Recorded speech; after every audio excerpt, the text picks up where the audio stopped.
Hey everybody, and Tony here with four movie reviews.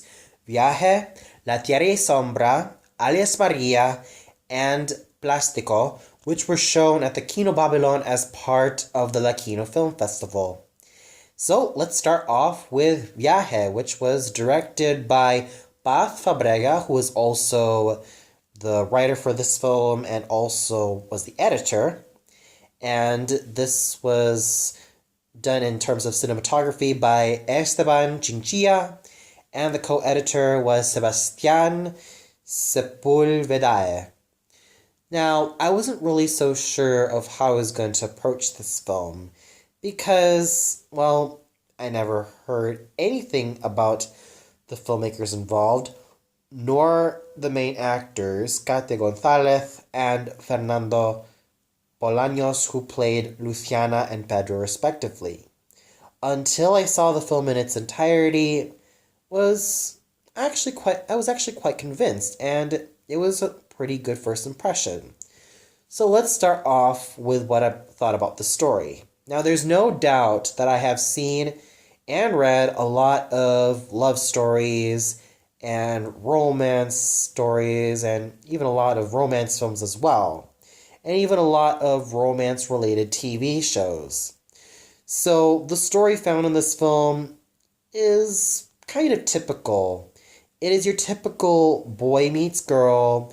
They head off into some adventure, they get to know each other, they have some kicks, they have some quirks, and they certainly find a lot of things like in common with each other, and they kind of realize, maybe that person could be totally it for me.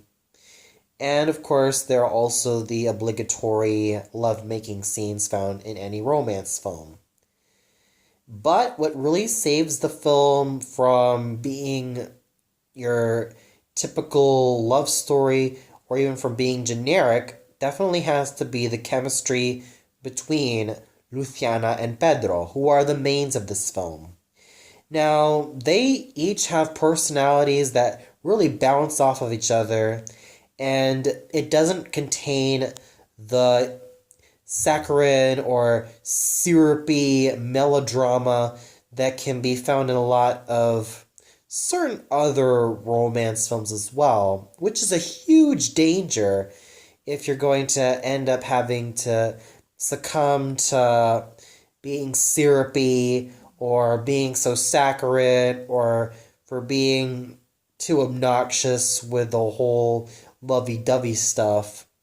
No, these two are very honest in their chemistry. In fact, this is a very honest and very genuine romance film that doesn't really need any gimmick and doesn't need any melodrama in order to move the plot along.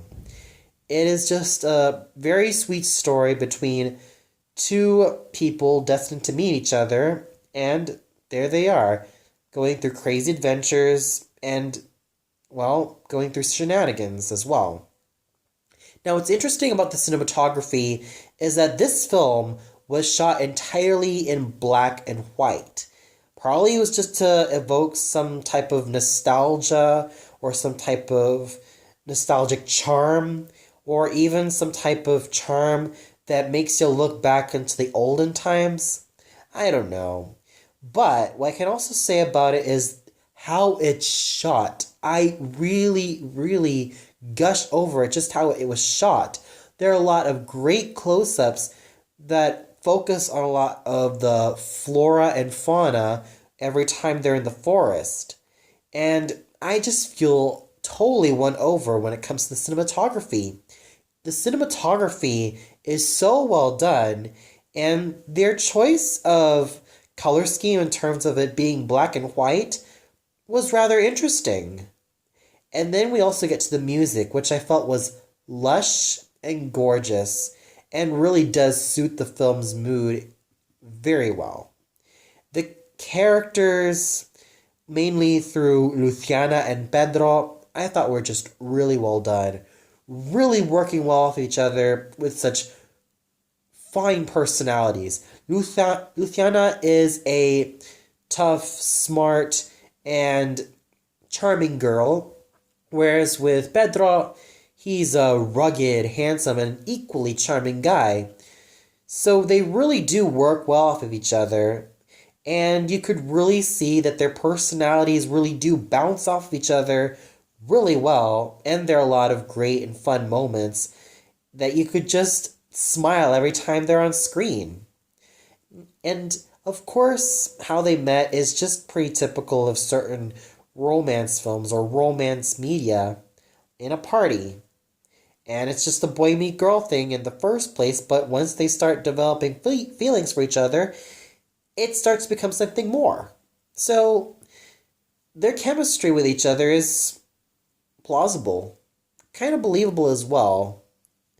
And also the acting done by Katia Gonzalez and Fernando Bolaños, very well done. They really worked well with each other. Their chemistry was strong and evident that it just makes me keep rooting for them. So overall, while this film isn't really groundbreaking in terms of its story, its leads really save the film. It, it's a great romance film, and while it's not the best out there, it certainly has that warm, fuzzy charm that really, really makes you feel good inside. And it's a wonderful, feel good film for anybody. And that's why I'm going to give this film a well deserved 4.5 out of 5 stars. It's a very sweet, feel good romance film. It doesn't need to be melodramatic or saccharine in order to entertain its viewers. It just has to be honest. And what I got from this film was an honest and genuine experience. Well, that's all for now. Be sure to tune in later, in which I review La Tierra y Sombra. So until then, see you later, everybody.